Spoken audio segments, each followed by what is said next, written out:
Hello everybody, welcome. I hope you're all well. My name is Richard Simons. This is the MG4. This is my first look at it. Now this is really interesting. It's a good sized practical family hatchback. It's got a really large battery. This one here is the top of the range model. So it has over 60 kilowatt hours of usable battery capacity. Top spec, all the equipment, and it's £31,500 new. I need to have a closer look at this, and this is genuinely my first close prod and poke around the MG4. So come with me, I'll have a look around it, I'll take it for a drive, and I'll give you some of my review and opinion. And it's a pretty similar size to a VW ID3, Nissan Leaf, Cupra Born. And in fact, I've got a Cupra Born back here, so I can see if it's got a bit more boot space, a bit more passenger space, run a couple of comparisons with that car as well.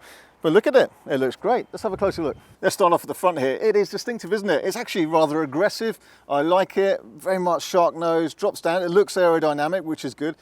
A rather large MG badge, no mistake in that. We've got a radar here, we've got a camera here. So this top spec trophy model has 360 bird's eye cameras.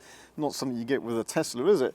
We've got active flaps in here, front splitter, little carbon details, LED lights. It looks all right, doesn't it? Very nice indeed. What do you think of this trophy blue? Let me know in the comments below. And these bits are the indicators. Let's have a look down the side. So this has got 17-inch alloy wheels, 215/50R17s, and these are aero covers on top of this. So I'm not going to rip these off and have a look, but these are actually plastic covers on top of some alloy wheels I can see in there. Coming down the side, again, rather striking in this colour. We've got some nice carbon fibre detailing down here. That sweeps back down. And then we come to this slightly rather different and distinctive back end. But from this angle here, I think it looks a bit more Nissan Leafy. So the back here, it really is quite distinctive. The trophy model has this larger roof spoiler here, coming down, tinted windows, and then you've got very distinctive back lights. So I guess this is all aerodynamic to sort of peel its way from the air. There's some very interesting kind of detailing in these back lights at the top here. And it's like they're all encased in this clear plastic coating here. Coming down here, we've got a camera at the back as well, parking sensors, some manual tailgate, not powered. And we've got this large diffuser coming up the back with just the fog light in the back there. So you have to say that's distinctive. It's almost a little bit Prius-y there. It certainly stands out. What do you think of the looks of it so far? Again, let me know in the comments below what you're thinking. Those lines at the top do light up. And look at this, 7-year warranty included for that price. So then these lead round to the near side rear charging port door, where this can rapid charge at 135 kilowatts. So that's a good charging speed. On AC, it would charge at 7 kilowatts, unless you've got 3-phase AC, in which case it can actually take just over 11 kilowatts. So it's a pretty fast charging car as well. Is there any front storage space? Nope. Okay, what have I make of it inside? Hey, this is nice. We've got nice seats, nice stitching on the bolsters here. They're quite well bolstered, so they're supportive. I've got electric seat adjustment, very good. Let's have a look here. We've got kind of large base to the A-pillars there. We've got a few plastics on the top, but it's a nice car. It looks well finished and well made. The steering wheel's an interesting shape. It's got kind of a flat squish top and bottom there. Controls on steering wheel, as you'd expect. The resolution on this screen here looks good. Let's have a look at how responsive it is. This is my first time having a prod and poke, so that's not too bad, is it? Back to home there. I can see here we've got charging and discharging. So this car also has vehicle to load. So you can actually put an adapter in the charge port and plug in a 3-pin plug and power your hairdryer. Anyway, it's rather nice in here. We've got some proper air vents, easily adjustable, which obviously is one thing I like. Another display in front of the driver here with some of the key information like your speed. So this is a bit like the ID3 and the Cupra, where you've got your larger screen there and a smaller screen here. There's another little bit here which I bet is looking at your driver attention. But it's well made, well finished. I've got my wireless phone charging pad up there, which is nice and easy. Again, something I like to see, although only one of them. Drive selector here, handbrake, and then comes under here, we've got, that's handy that's 2 USB ports, but one is a Type A and one is a Type C. A couple of cup holders down there, so again, it's fairly practical. Storage tray in here. Armrest with quite deep storage and a little net at the front there. So does it feel like a cheap budget car inside? No, I think it's very good actually. Let's have a look. Electric seats, yeah, all good. This ride's rather nice, and yes, a car that has sunglasses holder. Fantastic. The amount of cars where I end up with my sunglasses rattling around it in the cup holders does my head in, so well done at MG. One of my favourite interior features, a sunglasses holder. with my driving position as a 6-foot tall driver, what I've got in the back, I think it's pretty good. So my seat here is quite low, which limits the space under the seat. But actually, there's comfortable seats. They're quite nice and squishy. I've got a reasonable height between the floor and the base of the seat, which I like to see. It's okay. Look at little details here though. Little pockets to put odd little bits in here, so that's great for kids. Fantastic. One USB-A charger in the back. I'd like to see two really. 2 kids in the back, 2 things to charge. And a bit like the Cupra and the ID3, I'm not seeing a rear air vent. There could be a slot here for some air conditioning to blow through, which it doesn't have. But okay, moving on, the visibility is good. I've got a coat hanger there, tinted windows, and the seats are comfortable with ISOFIX in the back here, of course. And look, kind of neat little flap to tuck that away. Then you can clip your child seat in there. When you don't need it, that covers that up nicely.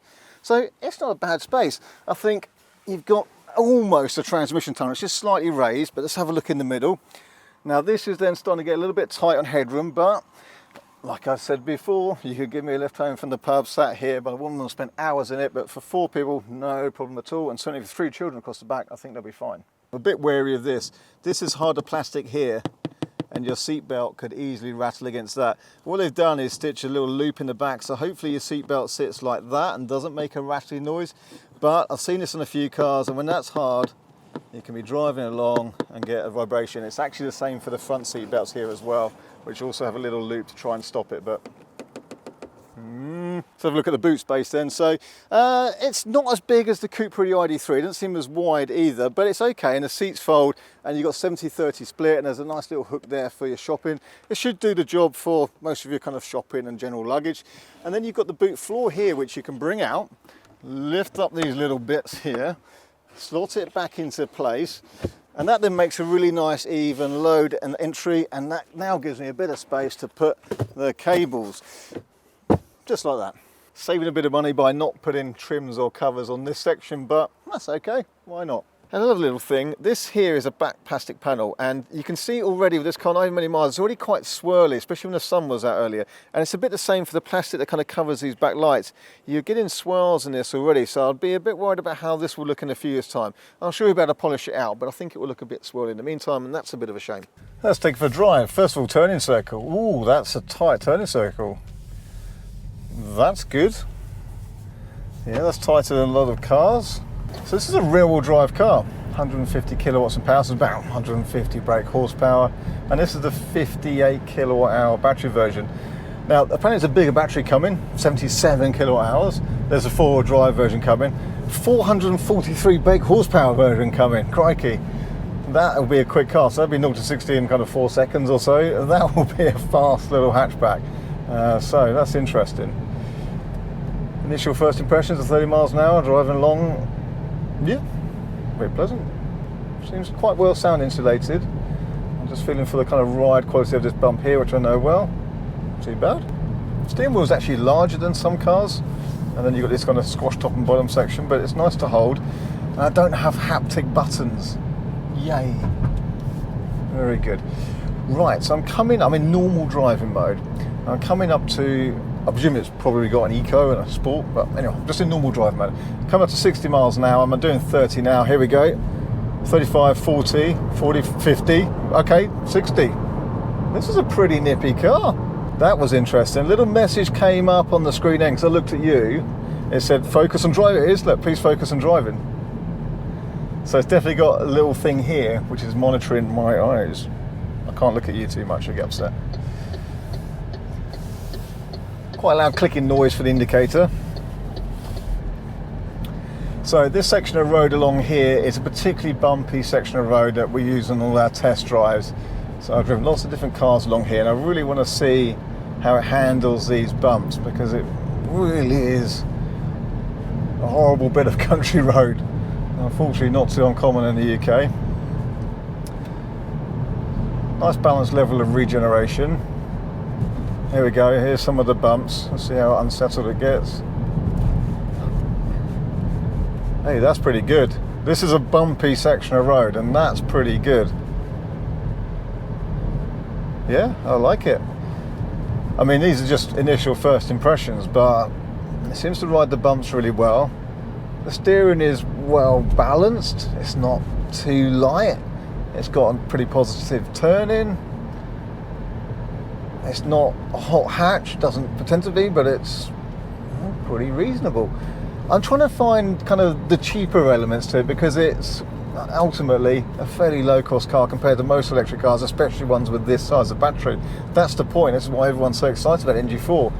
For £30,000, you get a big battery car capable of 250 odd miles of real-world range. So where are the cheaper bits? Well, so far it's pretty good quality. It's got a good spec. Certainly on this trophy model, we got a good specification. It drives well. Yeah. It's all good so far. It's got levels of regen here called weak, medium, strong and adaptive. I'm in the strong. If I lift off, I go from 40, 35, 30, 29. It's not as strong as some cars like a BMW i3 or a Tesla, but it's reasonable. There's also an adaptive mode, so it will kind of coast along, but when you come close to something, it will actually then increase the regen. In terms of driving modes, I've got 5 different settings here. I've got, see, this is what I was going to say. The font on the screen is quite small, so as I come around here, I have to actually come here. I mean, my eyes are pretty good. I wear glasses on a computer, but I can normally see pretty well. So I've got Snow, Eco, Normal, Sport and Custom. There we go. And let me try and summarise what it's like to drive then. Well, it basically does everything quite pleasantly well, basically. It's that thing where it's just got a nice balance of everything. Compared to a Cupra Born, it's absorbing the bumps a little bit better. It's pretty good on the steering. I come around this corner here, it's not really leaning. It's got a pretty good steering feel. It's not the fast steering rack like a Tesla Model 3. Again, I'm kind of striking comparisons with the Cupra Born and the ID3. I know well, my wife has ID3. And I'm looking at that Cupra Born, which is in front of me at the moment, filming some of the outside shots. And over some of these bumps, he's really bouncing around, and this is absorbing that better than that car. The Cupra's a bit firmer than the ID3, so this is probably still maybe a little bit more comfortable than the ID3. It's really doing everything rather well. It's quite well sound insulated. It steers well, it rides well, it feels good. What can I criticise it for here as I drive it now? Well, like I say, the font on the screen is a bit small. The indicators are annoyingly loud, clicky.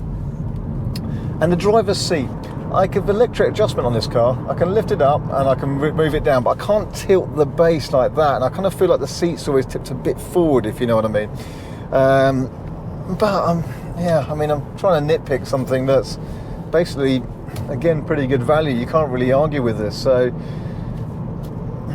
not really much negative to say. It's really rather good. And again, you've got to consider through this, although £30,000 is quite a lot in the scheme of what we normally pay for electric cars, and certainly with this equipment level, it comes down to, again, just being good value. It really is. So how's the efficiency looking on the MG4? Well, I've not driven it a vast amount, but we have done some miles in convoy with this Cupra Born, and it looks to be remarkably similar to the efficiency of that, and I know that car rather well. So on driving it a bit more, you know, spiritedly, as I've been testing it here, I'm getting about 3.4 miles per kilowatt hour. When we did some loops earlier on a very efficient style run, driving quite sedately, we were getting over 5 miles per kilowatt hour. From the owner of this car, who's covered about 600 miles, including some motorway driving, he's managed about 3.5 miles per kilowatt hour on the motorway so far, yet to kind of get more of a longer term average. And that all ties in very similarly to what I get on my wife's ID3. Actually, around town on sort of country, rural roads, you will get a good efficiency, 4.5 miles per kilowatt hour, but a constant 70 miles an hour, which is less efficient for an EV, it will probably drop to more like about 3.5 miles per kilowatt hour real world. So how does that translate into range? Well, remember, we've got over 60 kilowatt hours usable. So we're looking at about 200 miles, 250 miles if you're a bit more careful. So I'd say 200, 250 miles. If you're really trying, you could do 300 miles. And that's not bad at all, is it? Not bad at all. Again, for the value of the car that we're talking about, it's in fact very good. Okay, so after just filming that little segment, I'm going to add this little bit in here. Driving it more and more, the more I was appreciating just how good it was. And then, just in case I wasn't kind of faulty lead, driving a new car. My colleague just drove it as well and he quite agreed. The balance between the kind of ride, the handling is just very, very good. It's actually really comfortable, it's absorbent, but it settles down quickly again as well. So the damping's lovely. It doesn't even lean in corners. So the right kind of balance between the suspension setup on this is really rather good. It's certainly more comfortable than things like the Tesla Model 3. Why? It's more comfortable than the Cupra and an ID3, I would say, as well.